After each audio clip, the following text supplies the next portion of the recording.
Hey guys, how's it going? Welcome back to my channel. As most of you know, I do have a huge whole big new garden section, and it takes a lot more to water that than the last year's gardens did. Last year I used the hose that was on the tiny house. Currently I do have a guest staying, but they're not here right now, but we're not going to be using the tiny house hose. I have a different method to water all of these plants. A 200-foot hose that I'm going to be dragging over there, and it does reach. It has not rained for about 5 or 6 days, and it is not going to rain in about 5 or 6 days. So we're going to go out there and I'm going to be watering my whole produce section. This includes the last year's gardens and this year's gardens, and then I will drag the hose back over. We'll do the herbal gardens and probably even the medicinal gardens. We're going to go out there right now. It's earlier in the morning. It's about 82 degrees. I probably should have done this an hour ago, but we're gonna get out there now because it's really dry and give these plants some water. See you out there. Okay, my gardens are all the way over there, which is why I need a 200-foot hose. This is where all the hoses are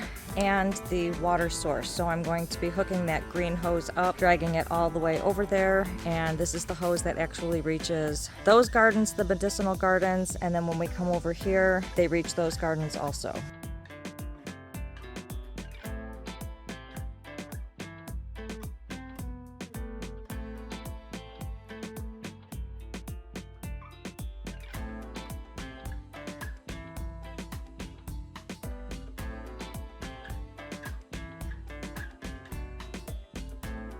Now, one of the reasons why I use these expandable hoses is because these hoses right here, which are harder plastic, they're just not easy to work with in my opinion. When I discovered these expandable hoses, they're a lot lighter and they're a lot easier to handle if the water is out of them. So I'm going to turn this on now, and you're gonna see it looks about 100 feet right now, but once the water's in there, it expands to 200 feet.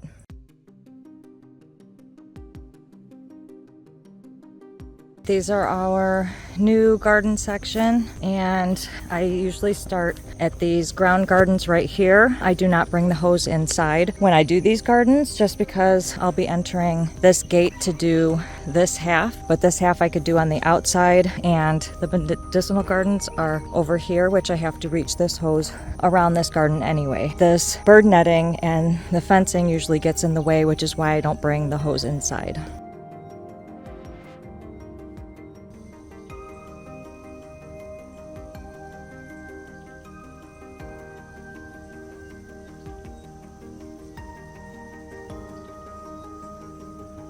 Now, I do usually put this sprayer on shower. Shower seems to let out a good amount of water that will water the whole garden. And because I haven't watered in about 5 or 6 days, or it hasn't rained in 5 or 6 days, we're going to be deep watering. So I'm going to be giving it about 2 or 3 inches in each garden because it's not going to rain again for another 4 or 5 days. And we want to make this water last for that long.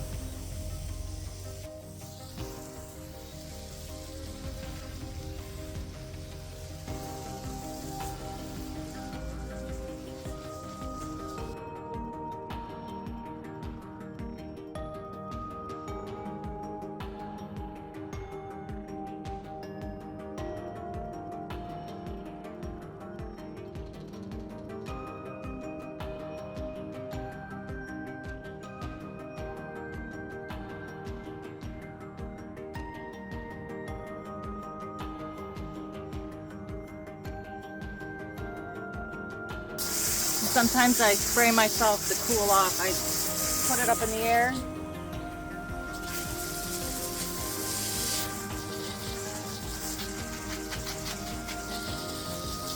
It helps. Nothing is growing in this garden right here, but I watered it anyway. And this is the extended strawberry gardens. There's nothing growing in there either, so I might be planting something else in these. It didn't seem like these 25 strawberries made it. Those aren't doing well either. And this garden right here is supposed to have a bunch of edible flowers, medicinal flowers, and they're just not taking. So I don't know what I'm going to do about that. Maybe I re-sow them and hope that they take, but they're just, nothing is growing except for a little bit of weeds. Did this garden, did these 2 gardens. Now that I have all of these 4 gardens done, I am going to go over there and do the medicinal gardens. I have dragged enough of this hose out from over there so that I can reach over there. Okay, the initial source of water is all the way over there, and this 200-foot hose is giving me this much extra to reach the medicinal gardens over there. And quite honestly, if I wanted to, I could keep attaching hoses to get to all of the property. Like these wildflower gardens do not have a source of water unless I drag a hose over there, but I can put multiple hoses together to reach.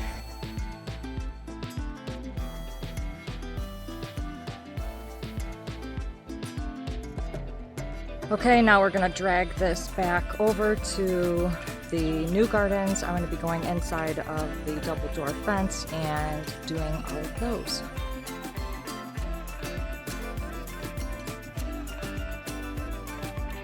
Now this hose is long enough as I pulled it over here to go into these gardens. I've got to get around each and every one of these beds, and sometimes it's hard with this long cord.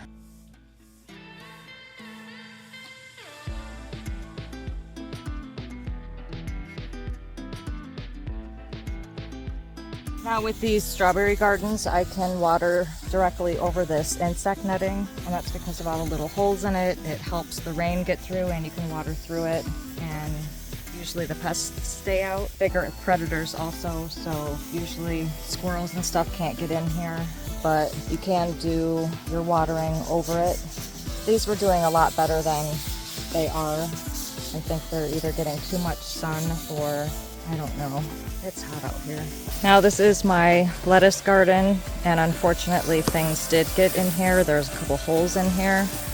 I also weeded yesterday, and I think the holes were actually helpful because I didn't have to take the netting off. I just stuck my hands through the holes, got all the weeds out, and left all of the lettuces, which aren't really a lot, but there's a couple growing. Some butter crunch, maybe some Swiss chard, but there is not much growing in this garden. Tomato garden, it's actually doing really well, growing up these trellis vines, these like twine that I have on there. And of course you want to get at the base, don't really want to get the leaves or anything, even though the rain does. It's the roots that need the water. Of course, you can't help it sometimes if you do get the leaves.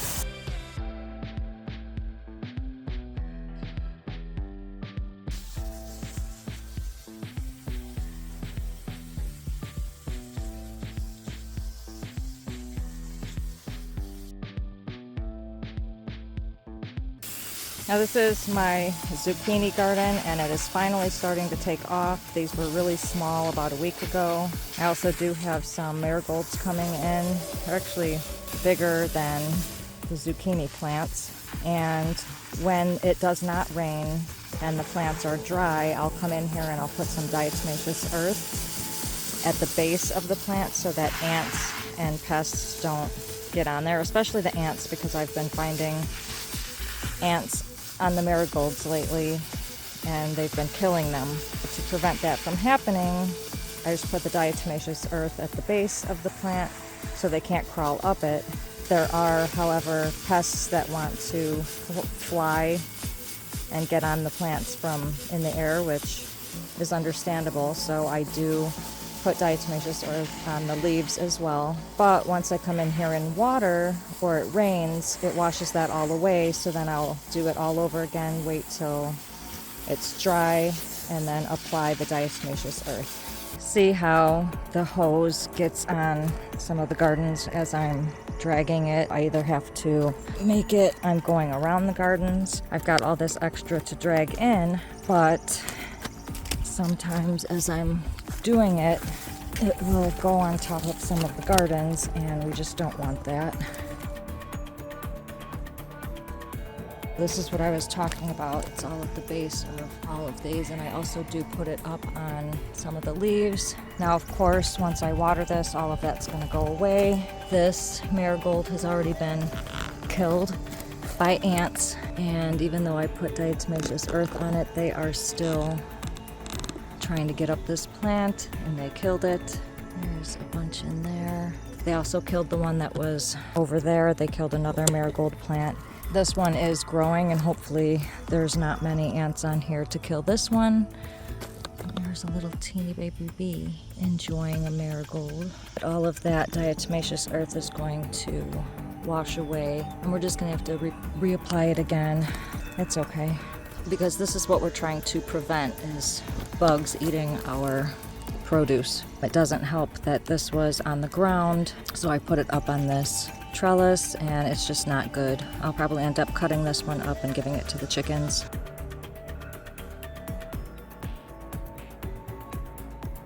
Now this pepper garden is not doing too well. On this side right here, I germinated those in the house and brought them out here, planted them, and they have not grown much since I planted them.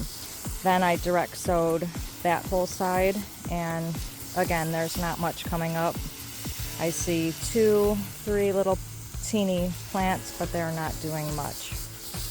I don't know what it is with me and peppers, but this makes me want to go to the store and buy a bunch of pepper plants and plant those, because they're basically already ready. This is my garlic garden. Sometimes I do hit the gardens twice. It's my corn garden. If I feel they don't get enough, or I'll just do another round so all of the stuff that is on top can absorb, and then I'll put another layer of water in there. This is my other tomato garden, and it is not doing well. I don't know what's wrong with it. I don't know. I do see one of the plants growing, but none of the other ones are really growing.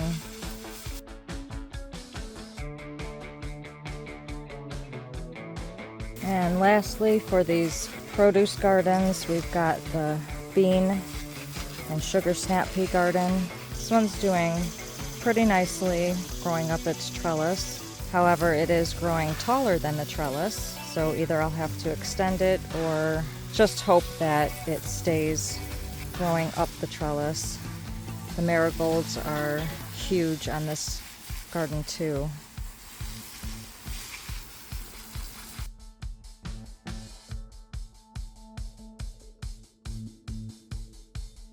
That completes the watering of the produce gardens. So now what we have to do is drag this all the way back over there. We're going to be doing the herb gardens over there, and I might even take the hose out and do the Thuja green giant trees in the front. Might even do the fruit trees, but I could also bring like a watering can down there and do each one of them that way.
When you turn the water off, make sure to squeeze that so that all of the water comes out, because the water usually stays inside there and doesn't shrink as much as we want it to. Let all the pressure out of there. That's what I was just doing, and now the entire thing is empty. When I go to take that off, it's not going to squirt all over me. Now I'm going to wind this back up on there and we will be done.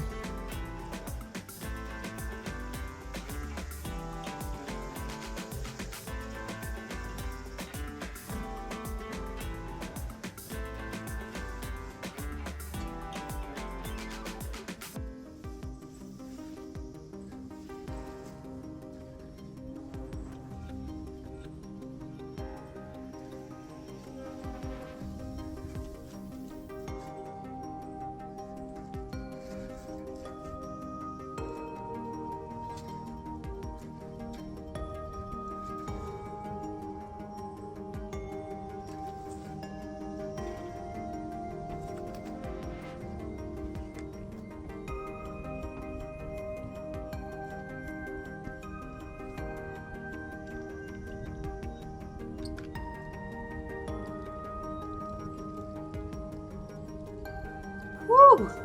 Now, other than me spraying myself with the water, this is mostly sweat. I am a hot, sweaty mess, and it has already reached 90 degrees.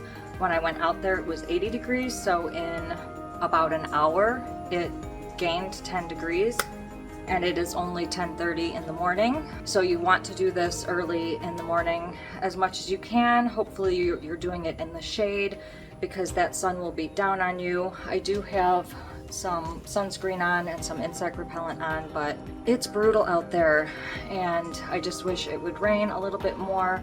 I need it to rain like every 3 or 4 days to keep these produce gardens and all my plants maintained, but when it doesn't rain, you got to get out there and do it yourself. So I hope you guys liked this video. If you did, please give it a big thumbs up, and don't forget to hit that subscribe button below and click the notifications bell so you can receive a notification every time I post a new video, which is every Sunday. Thank you guys so much for watching. I will see you in the next video. Basically my watering schedule and routine. I showed you how I showed you guys how I did it. I used the hose on the tiny house. Don't put any of this.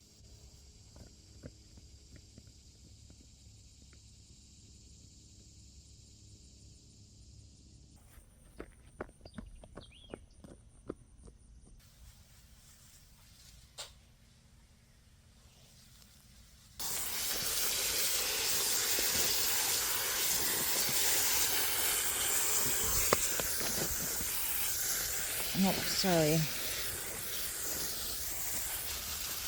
I killed a bee.